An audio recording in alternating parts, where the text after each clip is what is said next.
There was always something sacred about the kitchen to me. It was never just about food.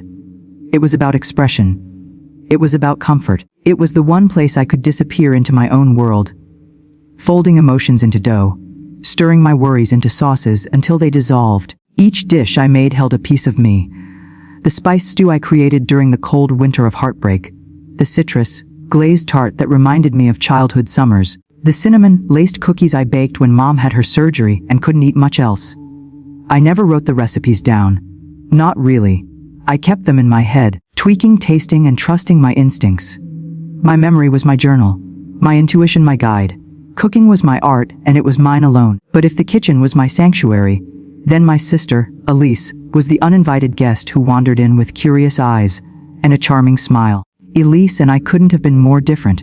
She was the golden child, glamorous, charismatic, always knowing the right thing to say. I was quieter, more inward. While she dazzled in front of cameras and made friends out of strangers, I found my voice in flavor profiles and handmade pasta sheets. Still, I loved her, fiercely. When we were younger, she'd sit at the kitchen counter, legs swinging, pretending to help as I cooked. She'd ask questions like, "Why do you always add nutmeg to your bechamel?" Or, "How did you know that pineapple would work with chili?" I thought it was sisterly curiosity. I thought she was proud of me. So I shared. I showed her the things I never told anyone else. The tricks, the instincts, the secret ingredients that weren't ingredients at all but feelings, memories, stories. Years passed. She moved out first, pursuing a degree in marketing and later a job in digital media. I stayed behind, working at a local bistro, slowly building a modest online food blog called Soul and Salt. It wasn't huge, but it was mine. A small, loyal community. I started getting messages from strangers telling me how one of my recipes brought them comfort during grief or made them feel at home while living abroad. It was everything to me. So when Elise returned home for the holidays and spent long afternoons watching me test dishes for an upcoming post, I welcomed her. I was flattered even. She asked to take photos of my food, just for fun. She offered to help me organize my ideas, even hinted at turning them into something bigger someday. Maybe a book. She mused over coffee one morning. "You've got enough content, you know. You're just not business-minded, like, at all. But that's okay. I could help." I laughed, brushing flour from my cheeks. A cookbook would be a dream, but I wouldn't even know where to start. She smiled wide. "Then let me start for you." I didn't think twice. Not when she asked for more recipes. Not when she asked me to make some dishes again, so she could write the steps down. Not even when she asked to borrow my old food-stained notebook, the one I used to scribble ideas in years ago. It felt like a bonding project, like something we were building together. Until that night. The dinner, the night my parents unveiled her cookbook. I still remember the table, elegantly set, candles flickering. Elise wore a silk blouse and that effortless confidence like she always did. My parents beamed like proud sponsors of some brilliant new venture, and in the center of it all sat a thick, glossy, hardbound book. Harvest and Heart Recipes That Tell a Story, by Elise Morgan. My heart stopped. I opened the book with trembling fingers, page after page. My handwriting, my stories, my recipes, my lemon thyme roast chicken, my chai spiced banana bread, even the personal notes I'd written about food and healing were there, reworded just enough to sound like hers. "Isn't it incredible?" Mom gushed. "Elise worked so hard on it. She kept it a surprise. I wanted to give the family something special," Elise said, eyes shining. "Something that captured our roots, our flavors, our love." My mouth went dry. Love? No. This wasn't love. This was theft dressed in pretty prose and printed pages. And the worst part, they all clapped. They all cheered. No one saw me. No one saw that every applause she got was stolen from the silence I had poured into those dishes. But in that moment, I said nothing. I swallowed my scream like it was soup gone cold. I smiled through a storm. I nodded and congratulated her while my insides crumbled, recipe by recipe. But something shifted that night. A quiet decision. If Elise wanted to taste the fruits of my labor, then she should know something else. Revenge is best served sweet. And I had just the recipe in mind. The chicken smelled like betrayal. I remember that because I had made that very dish. A lemon thyme roast with rosemary butter and a hint of smoked paprika, just 3 weeks earlier, on a rainy Sunday. I even posted about it on my blog. I called it Comfort on a Stormy Day. I had written how it reminded me of Grandma, and how the smell of it made the house feel like a hug. Now, here it was again. Same plating. Same side dish of charred carrots with honey glaze. The table was pristine, lit by the warm flicker of our mother's antique candlesticks. My dad was pouring wine, laughing more than usual, clearly proud of something. Elise sat across from me, her eyes twinkling, hands resting delicately beside a hardbound book, wrapped in gold ribbon. This dinner, Dad said, sitting down and lifting his glass, as a celebration. Not just because Elise is home, but because she's done something truly extraordinary. My stomach turned. Elise looked right at me.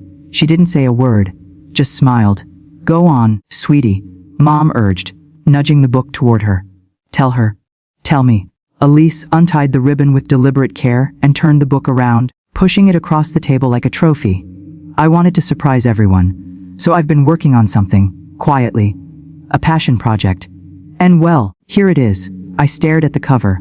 Harvest and Heart, recipes that tell a story by Elise Morgan. There was a photo of her on the back, smiling over a chopping board, laughing like she'd just discovered the secret to life in a bowl of soup. And inside a god. Inside, my world unraveled in full color. The first page featured the morning ritual scones, with dried lavender and lemon zest. My recipe, written in my style, down to the note about pairing it with chamomile tea and soft jazz. Flip. Elise's comfort chicken. The very dish on the table. Even the story about how the scent reminded her of her grandmother's warm embrace was there. Word for word from my blog, just rearranged to seem like it had always belonged to her. Flip. My Sunday soul soup. My coconut lime lentil soup. She'd changed the name, but not the recipe. I felt dizzy. My hands trembled as I flipped through more pages. My handwriting repackaged, my heart poured into these meals, now carefully wrapped in Elise's voice and glossed over in perfect photography. How? When? Why? You okay? Mom asked. You're awfully quiet. I looked up. Everyone was beaming. Everyone was proud. Even my dad had tears in his eyes. Elise said it was inspired by family. Mom continued. All the meals she grew up loving. Isn't that beautiful? Inspired. I said, my voice barely above a whisper. Elise tilted her head. Yes, you inspired me. No, I said, louder now. My throat tightened. These are my recipes. There was a pause. The kind that makes time stretch thin. Sweetheart, Dad chuckled, trying to soften the air. Elise said some of these were family recipes. You know how it is. You've always been a little possessive. Possessive. I repeated, stunned. I just mean you never write things down. Mom added. Elise took the time to preserve everything. You should be happy. She's keeping the family legacy alive. I looked at Elise again, and for the first time, I really saw her. The gloss. The confidence. The way she sat, knowing she'd already won. Did you even cook these yourself? I asked. Elise didn't flinch. Of course I did. I tested everything before I submitted the manuscript. Submitted. My voice cracked. It's being published next month, she said. We got a deal. A real one. My agent was blown away. They're already talking launch events. Maybe even a small TV spot if the sales are good. And just like that, the air disappeared from the room. My cookbook, my life's work, gone, packaged under her name, with my soul woven into every word. You lied to me, I whispered. You took everything I gave you, every story, every dish, every secret, and you called it yours. I didn't lie. Elise replied smoothly. I borrowed. I built something from what we shared. Isn't that what sisters do? No. I snapped. That's what thieves do. My parents exchanged glances, clearly uncomfortable. Elise didn't mean harm. Dad tried. She just saw a chance. And let's be honest, she's got the personality for it. The business mind. You've always been more behind the scenes. And there it was. The dismissal. The subtle jab. The implication that Elise deserved this because I wasn't bold enough to claim what was mine. I stood, heart pounding, heat rushing to my face. Congratulations, I said bitterly. You stole a legacy you didn't earn. I hope it tastes sweet. Elise tilted her head. It does actually. Want the recipe? That did it. I left the table before I could cry, before I could scream, before I could throw that glossy betrayal into the fire and watch it burn. In the hallway mirror, I caught a glimpse of myself. Pale, shaking, wounded, but beneath it all, something else simmered. Resolve. She thought she'd cooked the perfect dish, but what Elise didn't know, what none of them knew, was that I was just getting started. And the best revenge. It wouldn't come in the form of confrontation. It would come in flavor, in fire, in reclaiming every stolen ounce of soul. I was going to take it all back, on my terms. I didn't sleep that night. I sat on my bedroom floor in the dark, the dim hum of the street lamp casting orange shadows across the walls. My phone buzzed a few times. One from Mom, one from Dad, and several from Elise. I didn't open a single one. Instead, I pulled out my old notebook. The one Elise had borrowed. The one filled with grease stains, margin doodles, and tear-blotted scribbles from the hardest years of my life. I flipped through the pages and felt a growing ache twist in my chest. Each entry was a part of me. Dad's retirement dinner, rosemary, cracked peppercorn lamb. 3 tries before I got the sear right. The week after my breakup, sweet potato bisque, added maple to make it feel less bitter. Mom's surgery recovery, light barley porridge, with a touch of turmeric for healing. None of it was just food, and Elise had taken it all like it was hers to give away. I don't know how long I sat there, but by morning, I knew what I had to do. I found her in the garden, sipping iced coffee like it was any other morning. She wore one of her signature silk robes and hummed some breezy pop song, her foot swinging lazily over the edge of the patio chair. When she saw me, she smiled. "So, about last night." "Don't." She tilted her head. "You're still upset." "Upset?" I laughed. "You didn't just take my recipes, Elise. You took my voice. You turned my grief and growth into branding." She shrugged. "I helped it evolve. You stole it. I packaged it. That's what sells. People don't want raw emotion and trauma. They want stories with clean endings and Pinterest aesthetics. You had the soul, I had the strategy. Together, we made something beautiful." "No," I said firmly. "You made something marketable. You made me disappear." Her expression hardened slightly. "Look, I gave you credit, internally. I told the publisher these were family-inspired. I didn't say I cooked alone.